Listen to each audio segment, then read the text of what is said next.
Hi guys, வாங்க ரொம்ப சிம்பிளான கத்திரிக்காய் பொரியல் எப்படி செய்யுதுன்னு பார்க்கலாம். ரொம்ப சிம்பிளாக செஞ்சிடலாம், எல்லாருமே செய்யலாம். இது கத்திரிக்காய் பொரியல் வந்து கீரை பருப்புக்கு, அப்புறமேட்டு சாம்பாருக்கு, ரசத்துக்கு சூப்பராக இருக்கும் பாருங்க. எண்ணெய் ஊற்றி, கடாயில் எண்ணெய் ஊற்றி, கடுகு போட்டு பொரிஞ்ச உடனே வெங்காயத்தை போட்டு நல்லா வறுத்துக்கலாம். நல்லா வதக்கின பிறகு கறிவேப்பிலை கொஞ்சம் போட்டு வதக்கிக்கலாம். இந்த கத்திரிக்காய் பொரியல் நீங்கள் செஞ்சு சாப்பிட்டு பாருங்க, சூப்பராக இருக்கும். இது நானே கண்டுபிடிச்ச ரெசிபி. இன்னும் கேட்டிங்கன்னாக்கா இது வேற எப்படியோ எப்படியோ செஞ்சுட்டேன் நான். நீங்கள் இதை செஞ்சு சாப்பிட்டு பாருங்க, அப்போ தெரியும் நான் சொல்கிறது. இதுக்கு கொஞ்சம் சாப்பாடு, கொஞ்சம் தொக்கு நிறைய இருந்தாக்கா நீங்கள் சாப்பாட்டில் கூட பேசி சாப்பிட்டுக்கலாம். கத்திரிக்காய் நல்லா இருக்குது பாருங்க. இந்த வெயிலுக்கு இப்படி தான் இருக்கும்.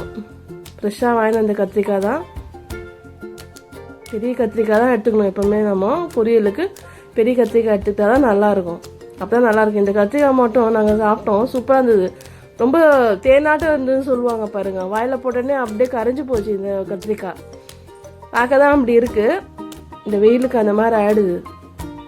கத்திரிக்காய் போட்டுலாம் ஒரு கத்திரிக்காயை 2ஆக வெட்டி 4ஆக ஆகிடும். அந்த கத்திரிக்காய் நல்லா வதக்கிக்கலாம். ரசத்துக்கு, சாம்பாருக்கு, கீரை பருப்புக்கு, கூட்டு வகைக்கு, எல்லாத்துக்கும் ரொம்ப பெஸ்ட் காம்பினேஷன் இந்த கத்திரிக்காய் பொரியல். கத்திரிக்காய் உடம்புக்கும் நல்லது. உடம்புக்கு எடுத்துக்கிட்டாக்கா நல்லா இருக்கும் பாருங்கள். நல்லா இருக்குது பாருங்கள் கத்திரிக்காய். இப்போ கொஞ்சம் உப்பு போட்டுக்கலாம். உப்பு போட்டு நல்லா வதங்கட்டும். கத்திரிக்காய் கலர் மாறின பிறகு தான் நம்ம கொஞ்சம் தண்ணியே கலக்கணும். கத்திரிக்காய் வதக்காத எப்பவுமே நாம் இந்த கலரில் வரணும். கலர் மாறின பிறகு தான். இது உஜாலா கத்திரிக்காய்னு சொல்லுவாங்க ஒவ்வொருத்தர்.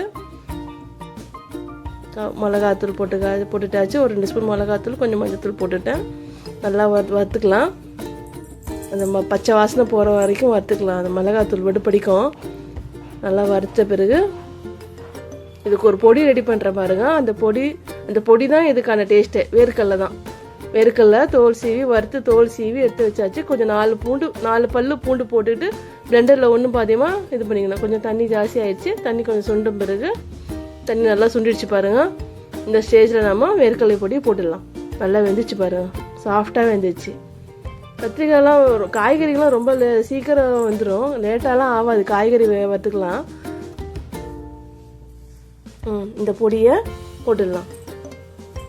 இந்த பொடியில் தான் இருக்குது டேஸ்ட்டு.